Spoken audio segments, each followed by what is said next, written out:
Government மாறி மாறி வந்தோம். நீங்க சொன்ன அந்த மக்களுக்கெல்லாம் போய் எந்த நன்மையும் சேர்ந்தபாடே இல்லையே.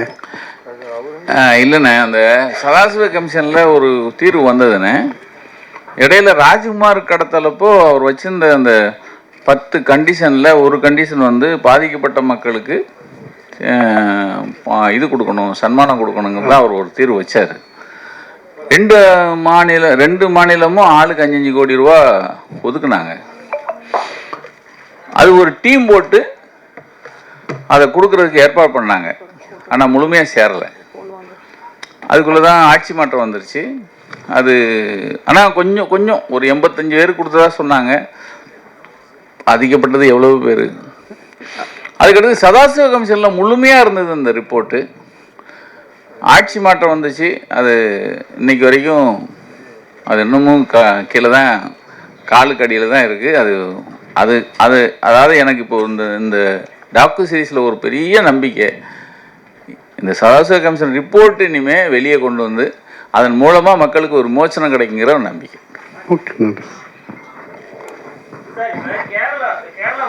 தமிழ்நாடு மக்கள் எப்படி நீங்க நடிகர்களுக்கு ஓட்டு போடுறீங்க அப்படின்னு சொல்லி வீரப்பன் பேசியிருக்காரு இல்லையா? ஆமாண்ணா. அதுக்கப்புறம் ரஜினிகாந்த் வந்து நல்லாட்சி கொடுப்பாரு, நீங்க அவருக்கு ஓட்டு போடலாம், அவர் வந்து கட்சி ஆரம்பிக்கலாம்னு சொன்னது அது எந்த அடிப்படையில்? அதை பத்தி நீங்க கேள்வி எழுப்புனீங்களா? அது வீரப்பனே சொன்னான், நானா சொன்னேன்? அவர் தான் சொன்னார். ஏன்னே இப்படி உழப்புறேன்னு. ரஜினிகாந்த் நல்ல மனுஷன் அப்படின்னாரு. சரி, அதுக்குள்ளே நம்ம போக முடியாதுல்ல. நீங்கள் வந்து நம்மண்ணே அந்த காட்டில்ண்ணே சுற்றி துப்பாக்கினே அந்த ஒரு இதில் கோவப்பட்டுப்பான்னு சொன்னல. ஒரு அடி ஒரு பேரை சொன்னேன், ஒரு அடி அவன் வச்சிருந்த எஸ்எல்ஆர் அப்படி தூக்குது, போர்வை புது கிளியுது. நான் இங்கிட்டு ஓட்டேன், இந்த சோழிக்கு நான் வரமாட்டேன். யானை என்ன ஆசிரியர் பயந்துட்டியாண்ணா? பயந்துட்டியாவா? போனேன் அவனு ஒரு அந்த பேரை சொன்னியா தூக்கிடுச்சு. இனிமேல் அந்த பேர் மாத்திரம் என்கிட்ட கேட்டுறாத அப்படிமா. இப்போ நீங்கள் இவர்கிட்ட என்னென்ன கேட்பீங்க? அப்படியே மூடிட்டு வர வேண்டியதான். அப்பப்போ தைரியமாக 1-2 வார்த்தை. ஏன்னா போனேன், அந்த குழந்தைய கொண்ட விஷயம் நான் கேள்வி வச்சுருப்பேன். அவர் கூட ஒரு குழந்தை பையன், நாங்கள் ஒரு அட்டைப்படம் பண்ணியிருக்கோம். அவன் வந்து மாப்பிள்ளைன்னு சொல்கிற ஒரு பையன். ஏன்னா இந்த பையன் என்னென்ன ஆனாருன்னு கேட்டேன். படுவாய் பசங்க கொண்டு விட்டாங்க அப்படின்னாரு. சரி, இவனை கொண்டேன்னு சொன்னில்ல, அப்போது நல்லூரில் ராஜு பையனை டக்குன்னு அப்படி யோசிச்சு, அதாவது மிச்சம் சொச்சம் எங்கேயும் வைக்கக்கூடாது, அதனால கொண்டுட்டேன். இது எப்படி நியாயம்? நீ அதை சொல்கிற, அப்போ இதை சொல்லும்போது இப்போ இதை கேட்குறதுக்கே நம்ம வந்து ரொம்ப யோசிக்க வேண்டியதாக இருக்குது. அதனால் நீ அந்த சூழல் அப்படி ஆகிப்போச்சு.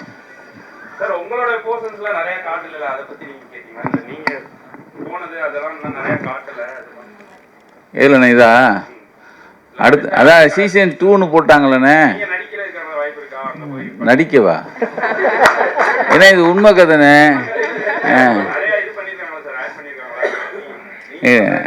சத்தியமாக கிடையாதுங்க, நான் நடிக்கவும் இல்லை. 2வது சீசன் 2வும் நடிக்கிற மாதிரி இல்லைண்ணே. எனக்கு ரொம்ப பிடிச்சதே இப்போது என்னது இதுக்கு பேர் என்ன, ஃபிக்ஷன் சார். அதை சொல்ல விட்டேன். பாராட்டுறது பெரிய விஷயம். அது அந்த எடிட் பண்ண தம்பி ராமன், அடடா. நான் கூட எங்கள் மகேந்திரன் இவர் முதல்ல மீசை வச்சு வந்தார். என்னடா முடிக்கொண்டா இருக்காரு இவர், எப்படி ஆனால் எந்த இடத்துலையும் வீரப்பன் மூஞ்ச காமிக்காம வீரப்பன் தாங்கிற நம்ப வச்சு எடுக்கிறது இருக்குல்ல சார், அதெல்லாம் பெரிய விஷயம். அதை விட முக்கியம் சார், இன்னொரு தம்பி அந்த அவர் சுகுமார், அதை பார்த்தீங்கன்னா ஹரிகிருஷ்ணான்னு ஒரு எஸ்பியை கொண்டிருப்போம். வந்து அதே மாதிரி சீனிவாசன், இந்த கேரக்டர் பாருங்க, உண்மையிலே சீனிவாசன் அப்படி தான் இருப்பார். அதே மாதிரி ஆளை செலக்ட் பண்ணியிருப்பாங்க. ஹரிகிருஷ்ணா எஸ்பி காருக்குள்ளே செத்து கிடக்கிற மாதிரி இருக்க, ஏய் இந்த ஆள் தான் செத்தான், ஹரிகிருஷ்ணா எஸ்பி செத்த மாதிரியே அதே போட்டா இருக்கா அப்படின்னு அதே மாதிரி ஆட்கள் தேர்ந்தெடுத்திருப்பாங்க. நீங்கள் அந்த சேத்துக்குழிக்கு வந்த மாதிரி அவரே மாதிரி இருக்கும். இப்படி சில பேரை இவங்க செலக்ட் பண்ணி எடுத்திருந்தாங்க. அந்த பிக்சனுக்கு இவங்க நடிக்க வச்சாங்க. ஆனால் நான் நடிக்கலை. நீங்கள் வீரப்பன் பேசினா நான் என்னென்ன ஆரம்பத்துலேருந்து சொல்லுவேன், இது வரைக்கும் வந்த கதைகள் எல்லாமே போலீஸ் ஸ்டோரி. இப்போ வீரப்பன் சைட்லேருந்து ஒரு விஷயத்த சொல்லணும், அந்த மக்கள் பாதிக்கப்பட்ட மக்கள்கிட்ட இருந்து ஒன்று சொல்லணும். அதுதான் இதை வந்து முழுமை பெற்றிருக்கு. நம்ம நடிக்கிற ஐடியா சத்தியமாக கிடையாது.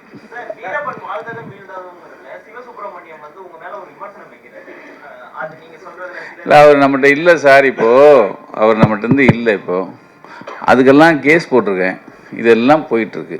சரியா? அதனால தான் அந்த ஏரியாவை விட்டுட்டு அப்படி போகிறோம் சார். இதில் வந்து அவங்க பெரிய பொண்ணு தான் காமிச்சிங்க.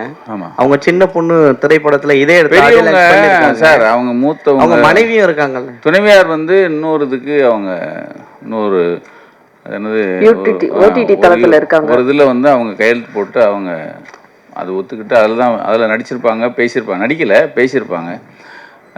ரெண்டாவது பாப்பா வந்து அவங்கள நாங்கள் பிடிக்க முடியல. ஏன்னா எங்களுக்கு ஒரு ஆள் இருந்தால் போதும். நான் கேட்கல, இந்த டீம் தான் கண்டுபிடிச்சது.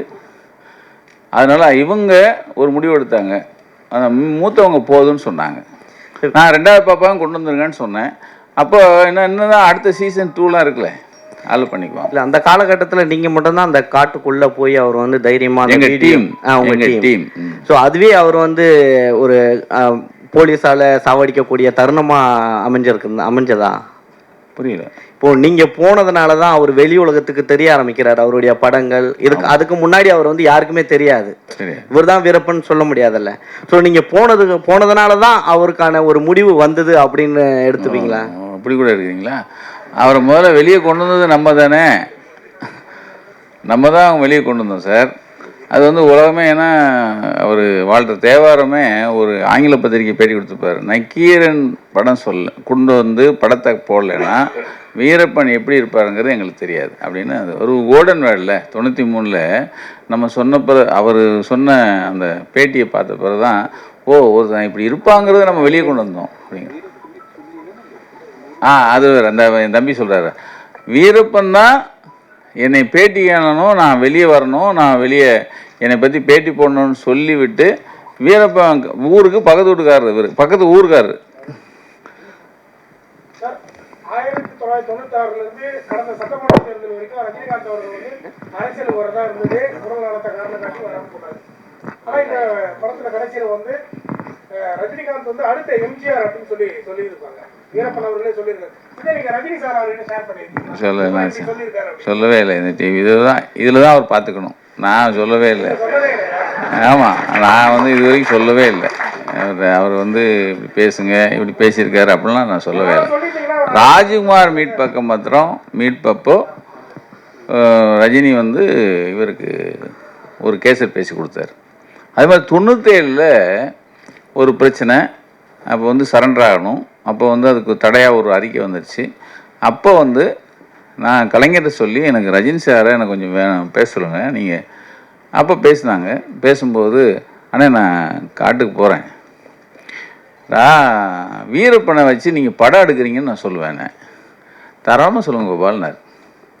ஏன்னா எனக்கு அது ஒரு துருப்பு சீட்டாக இருந்துச்சு. அவன் வந்து நடிக்கணும்னு ஆசை, அரசியல் ஆசை எல்லாமே இருந்துச்சு வீரப்பனுக்கு. அப்போ மொத்தம் ரஜினி ஐயோ தாராளமாக சொல்லுங்க கோபால்னார். இதுதான் அவர்கிட்ட நான் பண்ணியிருப்பேன் ஒழிய மற்றபடிக்கு இந்த இதெல்லாம் சொல்லலை. நானே இப்போ 96லேயே இப்படி பேசுகிறேன். இப்போ வந்து நாளைக்கு இது வந்துச்சுன்னா என்ன சொல்லுவாங்க அப்படின்னு எனக்கு தெரியாது. நாளைக்கு ஒரு பிறந்த நாள் அவருக்கு. சார், அவன் தம்பி சாவு சார். சார் அவரை ரொம்ப பாதிச்சது சார்.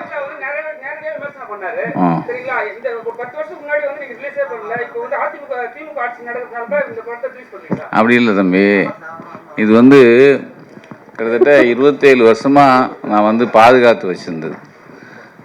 இப்போ எனக்கு உண்மையிலேயே இதை படமாக்கணும் அப்படின்னு எவ்வளோ பேர் வந்து கேட்டாங்க. ஆனால் எனக்கு வந்த படங்கள், எடுக்கிற படங்கள் எல்லாமே போலீஸுடைய அந்த வெர்ஷனாகவே இருந்துச்சு. அப்போ இதை நம்ம சைட்லேருந்து கொடுக்கணுன்னா அதுக்கு ஒரு முதல்ல ஓடிடி தளம் வேணும், இது வேணும். நம்ம சொந்தமாலாம் பண்ண முடியாது. இதுக்கான கால அவகாசம் நீங்கள் நல்லா பார்த்தீங்கன்னா கால அவகாசம் நீண்டுருச்சு.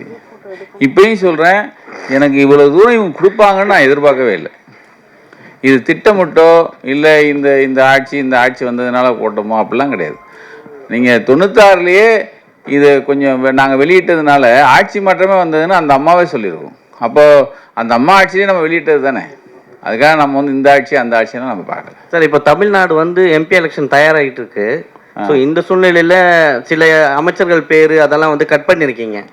ஆனா புரட்சி தலைவி ஜெயலலிதாவுடைய போட்டோவோட போட்டிருக்கீங்க, உங்க அட்டை பக்கத்தோட காட்டுறீங்க. இப்போ 96ல அவங்க பர்கூர்ல தோத்தாங்கன்னு இதை வச்சு சொல்ல வரீங்க. ஸோ இதுவே இந்த வெப் சீரிஸால திரும்பவும் அவங்க கீழே இறங்கிறதுக்கான தோல்வி ஆகிறதுக்கான வழிவகை செய்யும்ல. யார் எப்படி வேணாலும் எடுத்துகிட்டு போகணும் சார். வீரப்பன் சொன்னதை நம்ம சொல்லிட்டோம், அவ்வளோதான். நம்ம அதுக்குள்ளே வேற எங்கேயும் போகல. நக்கீரன் குடும்பம் வந்து நிறைய ஃபுட்டேஜ் வச்சிருக்காங்க. வீரப்பனை தாண்டி நித்யானந்தா அப்புறம் ஸ்கூல் டேட் அதெல்லாம் வந்து வெப் சீரிஸா வருமா? இந்த ஏரியா மேடையில் பேசும்போது சொல்லிச்சுல, என் மக சொல்லிச்சு, இதிலிருந்து அப்படியே தொடர்ந்து நாங்கள் வந்து தீரன் ப்ரொடக்ஷன் அடுத்தடுத்து நீங்கள் திட்டமிட்டுருக்கோன்னு சொன்னாங்கல்ல, இதெல்லாம் அந்த ஏரியாக்குள்ளே வச்சுக்குவோம். கையில் பார்ப்போம். ரொம்ப ஆர்வமாக இருக்கீங்க. ஆனால் போதுண்ணே ஏண்ணே. யாருண்ணே? நித்யானந்தா. ஏன் அவர் தான் ஏதோ கைலாசால இருக்காருண்ணே, ஏதோ ஒரு விஷயம். அண்ணா நீ சொல்லுண்ணே. அண்ணா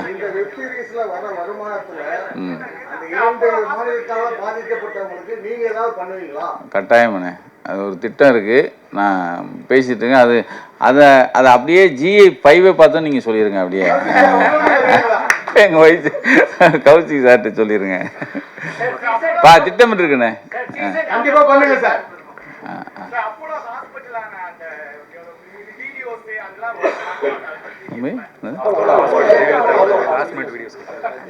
நன்றி, வணக்கம். வந்திருந்து சிறப்பு சேர்த்தமைக்கு. இப்போது ஒரு குரூப் போட்டோ வீரப்பனாக காட்சியளித்த நன்றி எல்லாருக்கும் நன்றிண்ணே. முக்கியமா அந்த பிரஸ் மீட் வந்திருக்கேன். பெரிய தலைகள்லாம் வந்து இந்த பிரஸ் மீட்டை கௌரவிச்சதுக்கு நக்கீரன் குடும்பம் சார்ந்த அவங்களுக்கு எல்லாம் வணக்கம், பெரிய ஹேட்ஸ் ஆஃப். ஒரு குரூப் போட்டோ எடுத்துடலாம். காஸ்டிங் டைரக்டர் சுகுமார் அவர்களை மேடை கழிக்கிறோம். மகேந்திரன் வந்தாச்சு. இந்த டீம்ல வேற யாரும் இருந்தீங்கன்னா கொஞ்சம் ஸ்டேஜுக்கு வந்துருங்க.